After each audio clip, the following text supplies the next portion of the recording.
I grew up in a pretty awesome environment. I had two loving parents, a sister, had friends. I was kind of an athlete, so I did well with at least not getting picked last on the playground.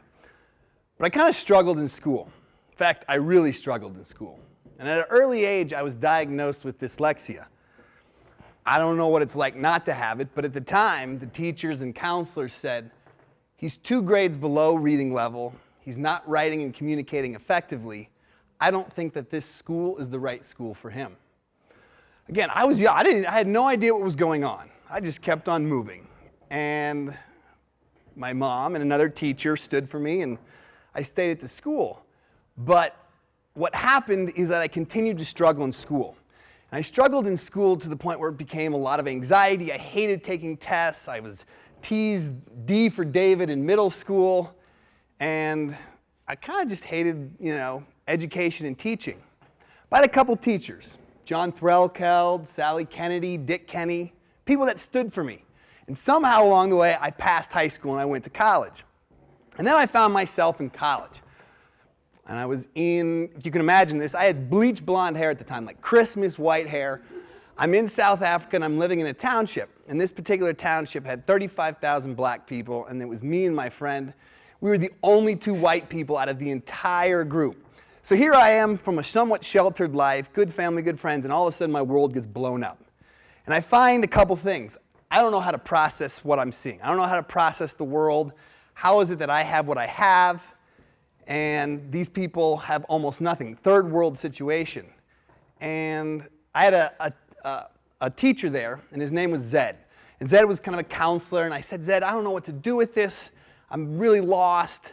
And he said, David, there's 2 things to remember. The first thing is that everybody in this township has the ability to get out. If they learn, if they educate themselves, if they go out to the world and learn skills, not even just math and science, but like empowerment and choices and everything that makes you successful in life, they have the ability to go out and make a difference in the world. I said, well, what do I do about it, Zed? And he said, well, you actually happen to be in a really great place. You have leverage. You have the ability to take the gifts and the education you've been given and go out and make a difference. So I came back home and became a waiter and I graduated college and did this and that. And before you know it, the one thing that I was never going to do, I ended up doing. And I ended up teaching, if you can believe this, English in middle school. I taught history as well, but English is what I'm teaching. So I walk in, I'm like, oh, I'm going to show you guys how this is done. I'm going to change the world. I'm going to teach you guys everything. And for anybody who's taught, specifically middle school, I got it handed to me. I got it handed to me so much to the fact that kids were getting suspended out of my classroom, stink bombs were being set off. I would wake up, and I can remember it as if it was just yesterday. I'd wake up every Sunday night at 3 a.m. Not just kind of a casual wake up, but a dead panic wake up of the fear of those kids coming and me not being able to do anything about it. And the pinnacle child was this guy named John. And John had a terrible situation. He had 2 parents who were in an ugly divorce. And this ugly divorce was so bad that the parents couldn't be in the room at the same time together. And when they were just bad-mouthing each other. And this kid was totally confused. And who did he take his confusion out on? This guy. So here I am, miserable, unhappy, anxious. I'm running around the gym or at the track during lunchtime. I'm going like this, which is great if you're trying to get out stress and anxiety, but bad if this punch is little Susie and this punch is meant for little Johnny. And I didn't know what to do. But I had coworkers and an administrator that stood for me. And what I did is I showed up. And I showed up the next day, and I showed up the day after that, and I kept showing up, despite the fact that things weren't going well. But eventually things started to turn around. And I learned some techniques on classroom management. My activities got better. And I stayed with teaching for a while. And one of the greatest moments of my life was when I left that particular school. In that particular school, at the end of the school, you go to an assembly on the last day of the school year, and they announce which teachers are leaving. And they announced my name, and they asked me to come up to get a tie. And as I'm walking up, I'm in the back of the auditorium, I'm walking forward, and John stands up.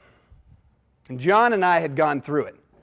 But John stood up, and he started clapping. Before you know it, somebody stood next to John, and they started clapping. And before you know it, the entire auditorium of kids, middle school kids, are standing there clapping for me. And I'd love to say I held it all together. There's middle school, boys don't cry, men don't cry. Tear ducats, the streams are flowing. And I've since left the actual classroom teaching to pursue other dreams.